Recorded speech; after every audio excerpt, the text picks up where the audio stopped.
तुम्ही तक्रार सुद्धा टाकली. खरं तर तुमचा एक कार्यक्रम होता, तो कार्यक्रम त्याला परवानगी देण्यात आली नाही आणि अशा प्रकारे तुमच्यावर शाईफेक करण्यात आली. हे संपूर्ण कुणाचं षडयंत्र, याच्या पाठीमागे कोण आहे असं वाटतं तुम्हाला? खरं तर आम्ही जे शिवाजी महाराजांच्या विचारांचा प्रचार प्रसार करतो, या संदर्भात आम्ही जी सिंगापूरमध्ये यावर्षी शिवजयंती ठेवली होती, त्या संदर्भात शिवभक्तांना गाईड करण्यासाठी आणि त्यांच्याशी संवाद करण्यासाठी आम्ही तिथे हॉलमध्ये कार्यक्रम ठेवला होता.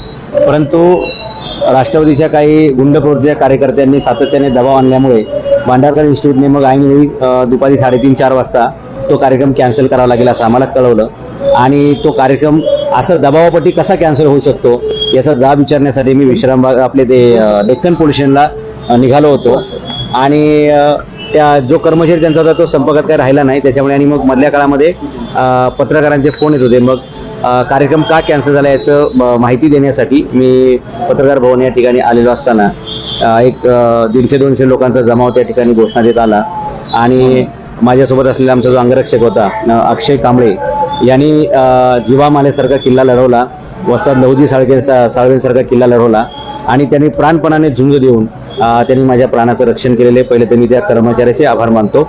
दुसरी गोष्ट अशी की ज्यांनी हा भ्याड हल्ला केलेला आहे त्याचा मी एकटाच निषेध करणार नाही, सगळी महाराष्ट्रातील जनता त्याचा निषेध करेल. आणि माझ्या अंगावरती जे काही तुम्हाला काळं दिसते ते माझ्या अंगावर काळं नाही, तर ज्यांचे हात काळे झालेले आहेत ते सगळं लोकांसमोर येईलच. आणि मी जे नेहमी सातत्याने सांगतो की इतिहास गवाह आहे, जिजाऊ साहेबांचे वडील, त्यांचे 2 भाऊ मारले गेले पण त्यांनी स्वराज्याचा हट्ट सोडला नाही. त्यांनी सातत्यानं रयतेची बाजू घेतली.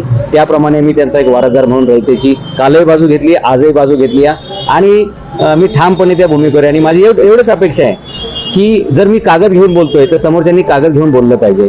जर मी पेन घेऊन बोलतोय तर मी समोरच्यांनी पेन घेऊन बोललं पाहिजे. कागदाचं उत्तर हे सर्व कशामुळे झालं असं तुम्हाला वाटतं? तुम्ही असा कुठला मुद्दा उचलला होता? बघा, मराठ्यांच्या इतिहासातील जो काळा दिवस होता तो माझ्यामुळे उघडकीस आला. आणि 23 मार्च 1994 साली शरद पवारांनी जे अन्यायपूर्वक मराठ्यांच्या हक्काचं आरक्षण ओबीसीच्या घशामध्ये घातलं, ही गोष्ट केवळ आणि केवळ माझ्या सोशल मीडियातून आणि माझ्या सातत्याने ठाम भूमिकेमुळे बाहेर आली. याचा राग राष्ट्रवादीच्या कार्यकर्त्यांच्या मनामध्ये होता आणि वरिष्ठ लोकांच्या चिथावणी शिवाय हे काम होऊ शकत नाही. आणि स्वतः फुले शाहू आंबेडकरांचं नाव घ्यायचं आणि आपल्या कार्यकर्त्यांना मात्र तालिबानसारखं ट्रेनिंग द्यायचं, या प्रवृत्तीचा मी निषेध करतो. आणि ही गुंडगिरी आहे, लक्षात घ्या. म्हणजे मीडियाच्या समोर पोलीस माझ्या प्रोटेक्शनला असताना एवढी हिंमत होते, याचा अर्थ नक्कीच या ठिकाणी गुंड प्रवृत्तीच्या लोकांना कायद्याचं भय राहिलेलं नसावं किंवा राजकीय लोक अशा प्रकारची चिथावणी आपल्या कार्यकर्त्यांना देऊन महाराष्ट्राचा बिहार करतात का काय, असं मला प्रश्न वाटतो.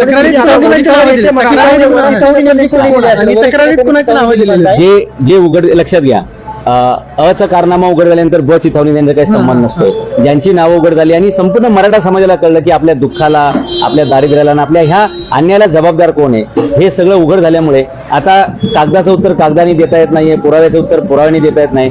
काही पुरावे द्यायचा प्रयत्न केला ते खोटे पुरावे निघाले आणि मग असं आपण किती वेळा खोटं पडणार. त्याच्यामुळे मग त्यांनी अशा प्रकारचं पाऊल उचललेले असं मला वाटतं. तक्रारीत कोणाची नावं? आता पोलिसांनी सुरुवातीला अज्ञात लोक असं म्हटलेलं आहे.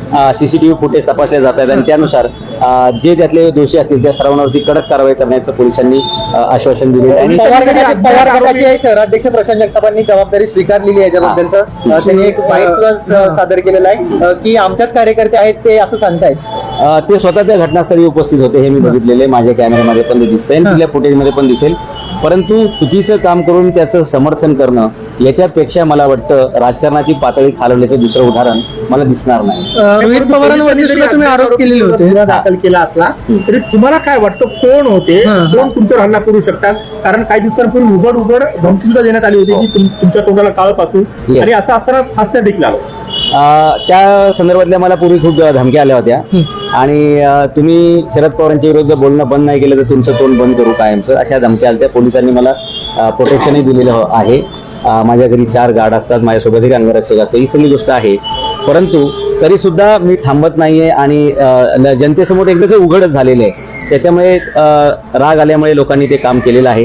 परंतु मी सत्यासाठी कालही ठाम होतो, आजही आहे आणि उद्याही मी सत्याच्या बाजूने उभा राहील. तुम्ही मगाशी रोहित पवारांचं देखील नाव घेतलं होतं, की रोहित पवारांवरती काय आक्षेप आहे, काय असं तुम्हाला वाटतं रोहित पवार त्याच्यामध्ये? म्हणजे माझा जो प्रश्न होता, मी जे बोललो होतो की हा 23 मार्च 1994चा GR आहे, त्याची श्वेतपत्रिका काढा. मी काय आरोप करत नाहीये, मला काही कोणाची राजकीय बाजू घेण्याचा काही संबंध नाही किंवा कोणाचा विरोध करण्याचा संबंध नाही. जे घडलं, जे होतं वास्तविक, ते मी समोर मांडायचं काम केलं आणि तो 23 मार्च 1994चा GR आहे. त्या संदर्भात यांना उत्तर देता येणं नाकीनऊ झाले आणि मी आज पण म्हणतो की फक्त तुम्ही श्वेतपत्रिका काढा. मी काय तुम्हालाच दोषी ठरवतो असं नाही. तुम्ही त्यावेळी मुख्यमंत्री असल्यामुळे तुमची जबाबदारी आहेच आहे, पण कुणी ठराव मांडला, कुणी विरोध केला, हे सगळं लोकांच्या समोर यायला पाहिजे अशी मागणी होती आणि त्याच्यामुळे याचं उत्तर त्यांना देता आलं नाही. काही खोटे दाखले दाखवायचा प्रयत्न केला, ते पण खोटे ठरले. खोटे दाखले पण खोटे ठरले. त्याच्यामुळे आता तोंड काय दाखवायचे लोकांना, असा प्रश्न निर्माण झाला. मधल्या काळामध्ये रोहित पवार दिवाळीच्या वेळी शिंदखेडराजाच्या परिसरात गेले. एका गरीब बिचाऱ्याला काय सांगितलं काय माहित नाही, त्याच्या लेटरवरती काहीतरी लिहून घेतलं. आमदारांची कामं नाही आहेत कोण कोणाचा वंशज आणि काय हे सिद्ध करणं ही आमदारांची कामं नाहीत. जनतेची कामं करणं ही आमदारांची कामं येतं. तर अशा प्रकारे बालिशपणा रोहितने त्यावेळी त्या ठिकाणी केला आणि कोणाच्या आधारे काय, म्हणजे मी तुम्हाला सामाजिक जीवनाचे प्रश्न विचारतोय, तुमच्या सार्वजनिक जीवनाचे प्रश्न विचारतोय, तुम्ही तो मुद्दा डायव्हर्ट करून व्यक्तीकडे नेताय आणि मग ते लेटर रोहित पवारांनी त्यांच्या फेसबुक पेजवरती टाकलं, स्वतःच्या नावाने लिहून घेतलं, स्वतःच्या पेजवरती टाकलं आणि ते पेजवर त्यांनी अपलोड केलं. याचा अर्थ रोहित पवारांना याचा राग आलेला आहे आणि या संपूर्ण घटनेचे सूत्रधार रोहित पवारच असणार आहेत असा माझा अंदाज. त्यांच्यावरती काय कारवाईची मागणी करा? आता कारवाई म्हणजे एक तर त्यांच्यावरती जो सुधारित नंतर गुन्हा चालू आहे त्याच्यामध्ये त्यांचं FIR मध्ये नाव येईल. मी शरद पवारांचे नाव घ्यायला सांगितलेलं आहे आणि दुसरी गोष्ट अशी की याच्यामध्ये जे कोणी असेल, मी कुठल्याही राजकीय दबावाला घाबरणार नाहीये. माझं पोलीस प्रोटेक्शन वाढवण्यात यावं, माझ्या कुटुंबियाच्या जीविताचं रक्षण करणं ही घटनेनं या महाराष्ट्र राज्याची जबाबदारी आहे. त्यामुळे मला वाढीव प्रोटेक्शन मिळालं पाहिजे आणि या घटनेत जो कोणी दोषी असतील त्यांना कोणत्याही प्रकारे न सोडता, कारण जर अशा प्रकारे विचार मांडणाऱ्या लोकांवरती जर हल्ले व्हायला लागले तर भविष्यामध्ये विचारवंत लोणच्याला सुद्धा इथे शिल्लक राहणार नाहीत आणि बिहारसारखी तालिबानसारखी परिस्थिती निर्माण होईल. ते होऊ नये याच्यासाठी अशा प्रकारचे हल्ले रोखण्यासाठी कडक कारवाई आपल्याला अपेक्षित आहे. शरद पवारांविरोधाचा लढा तुम्ही अधिक तीव्र करणार का काय? त्यांच्या विरोधात सभा घेणार किंवा काय करणार? सभा वगैरे नाही. आता आपला मराठा आरक्षणाचा विषय आहे. 24 डिसेंबरपर्यंत हा लढा चालू राहील आणि ज्या ज्या प्रकारे समाजाला गरज पडेल त्या प्रकारच्या भूमिका मी जाहीरपणे मांडत राहील आणि माझं काम हे चालूच काही राहील. दिवसांपूर्वी तुम्ही शरद पवारांच्या जातीचा उल्लेख असणारा एक दाखला माध्यमातून आणला होता. त्यांची जात कशी खोटी आहे किंवा त्यांचा दाखला कसा बनावटा असं तुम्ही सांगितलं होतं. त्याच्यामुळेच हे सर्व घडून आलं असं वाटतं का? 100% म्हणजे एखाद्या एवढ्या मोठ्या घटनेला आपण जबाबदार आहोत हे लोकांसमोर आल्यानंतर आपण लोकांना तोंड काय द्यायचं, लोकांना उत्तर काय दाखवायचं, म्हणजे तोंड दाखवायला जागा न राहिल्यामुळे त्यांनी माझं तोंड काळा करायचा प्रयत्न केलेला मला दिसतोय. आणि लक्षात घ्या, माझं तोंड काळं झालेलं नाही, उलट माझं तोंड उजळ झालेलं आहे. यांना मनामध्ये जी शंका होती ना की हे जिजाऊंचा वंशज आहे की नाही, ते आज मी माझ्या धैर्यानं लढल्यामुळे, आज मी शौर्यानं लढल्यामुळे, मी निश्चितपणे जर ही भूमिका घेतली असती तर मला वाटतं मला इतिहासातलंच काम कंटिन्यू करावं लागलं असतं. त्या बिचाऱ्या दुर्दैवी लोकांनी ते काम हातात न घेतल्यामुळे मला ते हातात घ्यावं लागलं. युद्ध कौरव पांडवांचं होतं पण कृष्णाला मध्येच उतरावं लागलं, त्याची द्वारका सोडून यावं लागलं.